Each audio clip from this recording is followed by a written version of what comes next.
আসসালামু আলাইকুম রহমতুল্লাহি ওয়া বারাকাতুহু। আমি এখন অবস্থান করতেছি মক্কা ইব্রাহিম খলি রোড।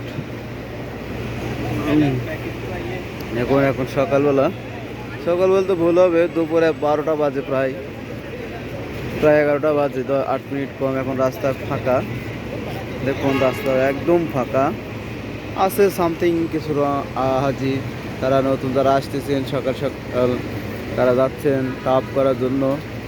আর রাস্তা ব্যারিকেড দেওয়া রাখছে, প্রবেশ পথ, যার কারণে গাড়ির যানজট কম হচ্ছে।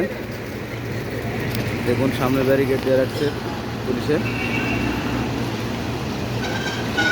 গাড়ি ঢুকতে দিচ্ছে না। ইমার্জেন্সি যেগুলো গাড়ি সেগুলো ঢুকতেছে, বাকি গাড়িগুলো পাস করে দিচ্ছে।